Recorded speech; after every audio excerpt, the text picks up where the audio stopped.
Vikram solar limited एक ऐसी company है जिसके नेट इनकम में हम लोगों को पिछले 2 सालों में लगभग 10 गुना का इंक्रीमेंट देखने को मिला है। एंड जैसा इसका फाइनेंशियल परफॉर्मेंस है उसको देखते ही आपको पहले ही मन में आएगा कि ये आईपीओ लॉन्ग टर्म में काफ़ी अच्छा परफॉर्म कर सकता है, इसमें आपको अप्लाई करना चाहिए। बट जब आप ये कंपनी का वैल्यूएशन एंड मार्जिन देखोगे तो फिर आपको ये कंपनी के बारे में इन डिटेल आइडिया लगेगा कि क्या आपको इस आईपीओ में अप्लाई करना चाहिए या फिर नहीं करना चाहिए। एंड आज के इस वीडियो में मैं आप लोगों को विक्रम सोलर के बारे में कंप्लीट इंफॉर्मेशन देने वाला हूँ कि एग्जैक्टली ये कंपनी क्या काम करती है, इसका मैन्युफैक्चरिंग फैसिलिटी क्या है, इसके फाइनेंशियल रिपोर्ट के अलावा इसका जो वैल्यूएशन एंड मार्जिन है उसको भी हम लोग इन डिटेल में एनालिसिस करेंगे। इसके अलावा सेम सेक्टर में काम करने वाला जो बाकी अलग और सारी कंपनियां हैं उसके साथ कंपेयर करके ये देखेंगे कि क्या आपको ये आईपीओ में सच में लॉन्ग टर्म के लिए अप्लाई करना चाहिए या फिर ये आईपीओ सिर्फ और सिर्फ शॉर्ट टर्म के लिए ही अच्छा है। ओवरऑल इस वीडियो में आप लोगों को विक्रम सोलर लिमिटेड के बारे में कंप्लीट इंफॉर्मेशन मिल जाएगा, तो वीडियो को बिल्कुल भी स्किप मत कीजिएगा, वीडियो को कंप्लीटली वॉच कीजिए। एंड अगर आप इस चैनल पे पहली बार आए हैं तो चैनल को भी सब्सक्राइब कर लीजिए। तो चलिए अब वीडियो कंटिन्यू करते हैं। वीडियो में आगे बढ़ने से पहले हम लोग विक्रम सोलर का जो आईपीओ डिटेल है वो देख लेते हैं। तो अगला वीक आने वाला जितना भी आईपीओ है वो सभी में से ये one of the largest IPO होने वाला है, क्योंकि इसका जो टोटल इशू साइज है वो 2079 करोड़ से भी ज़्यादा का है, जिसमें कि लगभग 25% मतलब कि 579 करोड़ से भी ज़्यादा यहाँ पे ऑफर फॉर सेल है। ये अमाउंट डायरेक्टली इस कंपनी के प्रमोटर के पास जाने वाला है। एंड जो बाकी का रिमेनिंग अमाउंट बचा मतलब कि 1500 करोड़ ये कंपनी अपने डेवलपमेंट में यूज करने वाली है। इसके बारे में भी मैं आप लोगों को एग्जैक्टली बताने वाला हूँ कि ये कंपनी जो 1500 करोड़ रुपीस है उसका क्या यूज करेगी। वहीं बात करें ये आईपीओ के अपर कट ऑफ के बारे में तो वो 332 रुपीज पर शेयर रखा गया है। एंड इसके एक लॉट में आप लोगों को 45 शेयर मिलेगा। एंड अगर आपको ये आईपीओ में अप्लाई करना है तो उसके लिए आपका जो मिनिमम कैपिटल रिक्वायरमेंट है ये 14,940 रुपीज का हो जाता है। इसका जो फेस वैल्यू है वो है 10 rupees per share. And retail investor लोगों के लिए ये आईपीओ में 35% का शेयर रिजर्व है। अब अगर ये आईपीओ के इंपॉर्टेंट डेट के बारे में बात करें तो 19 अगस्त को इस आईपीओ का बीडिंग ओपन होगा एंड 21 अगस्त तक आप ये आईपीओ में अप्लाई कर पाएंगे। इसका जो अलॉटमेंट आने का जो डेट फाइनलाइज किया गया है वो है 22 अगस्त। एंड अगर आपको इस आईपीओ का अलॉटमेंट मिल जाता है तो फिर 25 अगस्त को जो शेयर है वो आपके डीमेट अकाउंट में ट्रांसफर करवा दिया जाएगा। एंड इन केस अगर अलॉटमेंट नहीं मिला तो उसी दिन रिफंड इनिशिएट करने का डेट फाइनलाइज किया गया है। उसके बाद यह आईपीओ स्टॉक मार्केट में जिस दिन लिस्ट होगा वो है 26 अगस्त। ये तो हो गया इस आईपीओ का बेसिक डिटेल। अब हम लोग ये कंपनी के बारे में बात कर लेते हैं कि एग्जैक्टली ये कंपनी क्या क्या काम करती है, इसके अलावा इस कंपनी का मैन्युफैक्चरिंग फैसिलिटी कहाँ है एंड इसका जो क्लाइंट है उसके बारे में भी हम लोग ओवरव्यू लेने वाले हैं। विक्रम सोलर लिमिटेड 2005 में इनकॉर्पोरेट हुई थी, मतलब कि सोलर प्लेट बनाते हुए इस कंपनी को 20 ईयर का टाइम हो चुका है। एंड जैसा कि आपको ये कंपनी के नाम से ही पता चल रहा होगा कि ये पीवी मॉड्यूलर मैन्युफैक्चरिंग का काम करती होगी। इसके अलावा ये कंपनी पूरे प्रोजेक्ट को मैनेज करने का काम हुआ, जिसमें कि ईपीसी सर्विस हुआ वो प्रोवाइड करती है। साथ ही साथ ये कंपनी ऑपरेशनल एंड मेंटेनेंस का भी सर्विस प्रोवाइड करती है। अगर बात करें ये कंपनी के क्लाइंट के बारे में तो उसमें आप लोगों को बहुत सारा गवर्नमेंट एंटिटी देखने को मिल जाएगा, जिसमें कि एनटीपीसी हुआ, इसके अलावा जीआईपीसी लिमिटेड भी देखने को मिल जाता है। साथ ही साथ बहुत सारे जो प्राइवेट कंपनी है जैसे कि अडानी एनर्जी हुआ या फिर जेएसडब्ल्यू एनर्जी हुआ, ये सारी कंपनियां भी इस कंपनी के क्लाइंट में आती है, जिसके बारे में मैं आप लोगों को और भी डिटेल में आगे वीडियो में बताऊंगा। वहीं बात करें ये कंपनी के मैन्युफैक्चरिंग फैसिलिटी के बारे में तो एक हम लोगों को कोलकाता वेस्ट बंगाल में देखने को मिल रहा है। एंड जो दूसरा मैन्युफैक्चरिंग फैसिलिटी है वो चेन्नई मतलब कि तमिलनाडु में लोकेटेड है। एंड ये कंपनी का जो प्रेजेंस है, जो डीलरशिप है वो आपको लगभग ऑल ओवर इंडिया देखने को मिल जाएगा। यहाँ पे जो इसका अभी दो ऑपरेशनल मैन्युफैक्चरिंग फैसिलिटी है, जो कि वेस्ट बंगाल वाला है जो तमिलनाडु वाला है, वो दोनों का ही आपको इमेज देखने को मिल जाएगा। इसके अलावा इसका बहुत सारा जो अपकमिंग मैन्युफैक्चरिंग फैसिलिटी है उसका भी यहाँ पे भी डिटेल दिया गया है। एक ये कंपनी अपना मैन्युफैक्चरिंग फैसिलिटी यूएसए में बना रही है जो कि 2027 में ऑपरेशनल हो जाएगा। फिलहाल का जो इसका कैपेसिटी है वो सारा डिटेल दिया गया है। साथ ही साथ 2026 में कौन कौन सा मैन्युफैक्चरिंग फैसिलिटी का कितना कैपेसिटी होने वाला है उसका भी यहाँ पे डिटेल दिया गया है। ओवरऑल 2027 तक ये कंपनी का जो टोटल प्रोडक्शन कैपेसिटी है वो 20.50 गीगावाट तक पहुंच जाएगा, जो कि अभी अगर देखा जाए तो वो हम लोगों को 4.50 गीगावाट का देखने को मिल रहा है। तो आने वाले 2 सालों में इसका जो मैन्युफैक्चरिंग कैपेसिटी है वो भी काफ़ी ज़्यादा इंक्रीज करने वाला है। वहीं बात करें ये कंपनी के क्लाइंट बेस के बारे में, तो यहाँ पे आपको बहुत सारा इंपॉर्टेंट एंड बड़ी बड़ी कंपनियों का नाम देखने को मिल जाएगा, जिसमें कि एनटीपीसी, अडानी रिन्यूअल, इसके अलावा जेएसडब्ल्यू एनर्जी, इसके अलावा और भी बहुत सारे छोटे बड़े इंडियन कंपनियों का आपको नाम देखने को मिल रहा है यहाँ पे।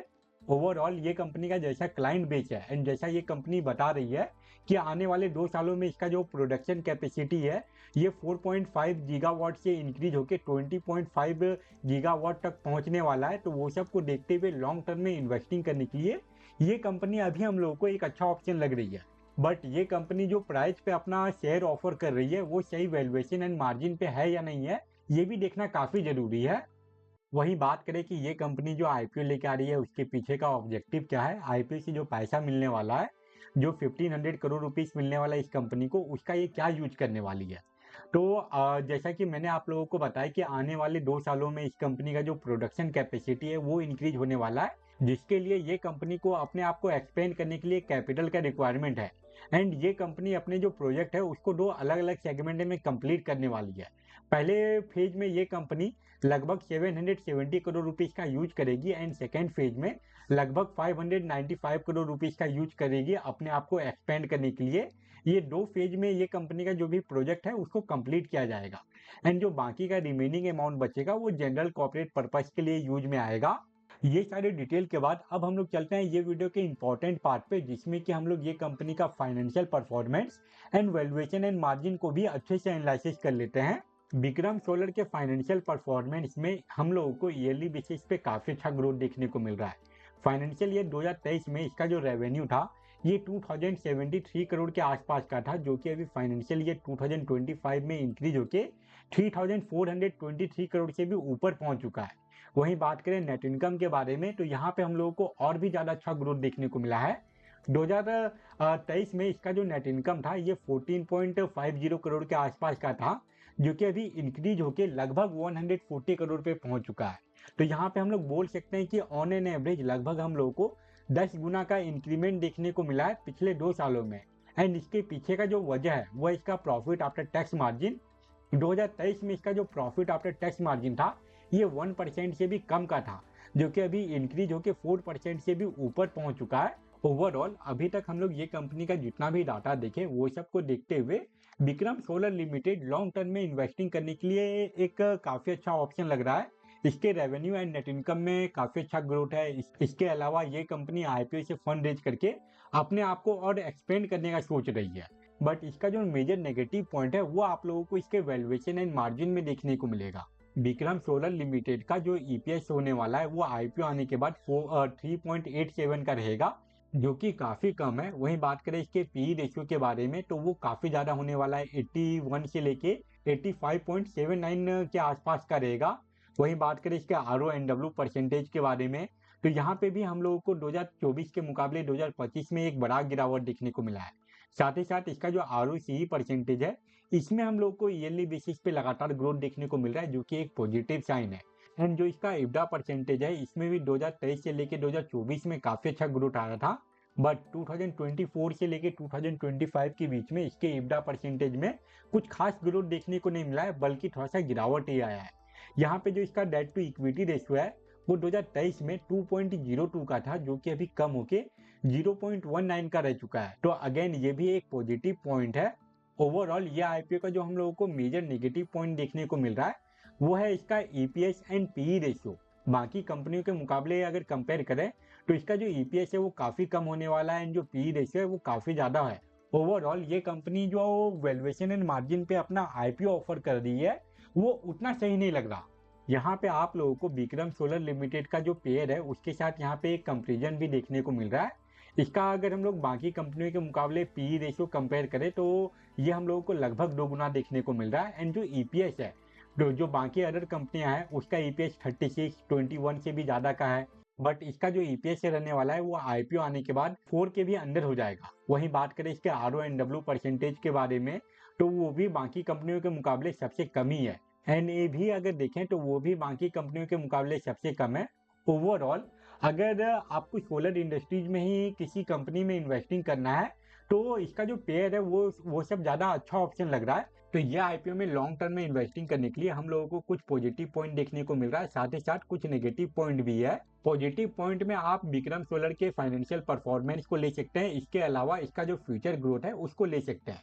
एंड नेगेटिव पॉइंट के बारे में बात करें तो उसमें पी रेशियो एंड ईपीएस आने वाला है। एंड अगर आप ये कंपनी में लॉन्ग टर्म के लिए इन्वेस्टिंग करने का सोच रहे हैं तो ये दोनों पॉजिटिव एंड नेगेटिव पॉइंट को माइंड में रखते ही आपको लॉन्ग टर्म में इन्वेस्टिंग करना है। वहीं बात करें शॉर्ट टर्म के बारे में, मतलब कि वैसे इन्वेस्टर के बारे में जो कि आईपीओ में सिर्फ और सिर्फ लिस्टिंग गेन के लिए ही अप्लाई करते हैं, तो उनके लिए सबसे ज़्यादा इंपॉर्टेंट हो जाता है किसी भी आईपीओ का जीएमपी। एंड लगातार ये आईपीओ के जीएमपी में हम लोगों को अप एंड डाउन देखने को मिल रहा है। अभी का जो विक्रम सोलर लिमिटेड का करंट जीएमपी है वो है 60 रुपीज़ का। अगर जीएमपी परसेंटेज के बारे में बात करें तो वो 18% से भी ज़्यादा का है। एक टाइम पे जो इसका मैक्सिमम जीएमपी परसेंटेज था ये लगभग 20.50% के आसपास का था। एंड अगर ये आईपीओ स्टॉक मार्केट में अगर 392 रुपीज़ पे भी लिस्ट हो जाती है तो वैसे कंडीशन में हर एक लॉट से आप लोगों को 2700 रुपीज़ तक का लिस्टिंग गेन देखने को मिल जाएगा। अभी ये आईपीओ के बिडिंग क्लोज होने में एंड लिस्टिंग होने में एक लंबा टाइम बाकी है, तो चांसेस है कि यह आईपीओ के जीएमपी में आपको थोड़ा बहुत और इंक्रीमेंट देखने को मिले। ओवरऑल चांसेस बहुत ज़्यादा है कि यह आईपीओ से आपको थोड़ा बहुत लिस्टिंग गेन देखने को मिल ही जाए। तो ये था विक्रम सोलर लिमिटेड का detail analysis video. I hope आपके लिए ये वीडियो यूजफुल रहा होगा। एंड अगर आपको ये वीडियो यूजफुल लगा तो वीडियो को लाइक जरूर करें। इसके अलावा अगर आपको किसी और आईपीओ के बारे में जानकारी चाहिए जो कि अभी लाइव है या फिर जो अपकमिंग आईपीओ है, तो सभी आईपीओ के ऊपर चैनल पे ऑलरेडी एक डिटेल वीडियो अपलोडेड होगा। आप अगर चाहें तो उसको भी चेकआउट कर सकते हैं। एंड ऐसे ही स्टॉक मार्केट एंड आईपीओ के रिलेटेड रेगुलर अपडेटेड वीडियो पाने के लिए चैनल को भी सब्सक्राइब कर लीजिए। फिलहाल इस वीडियो को हम लोग यहीं पे एंड करते हैं। Thank you for watching this video.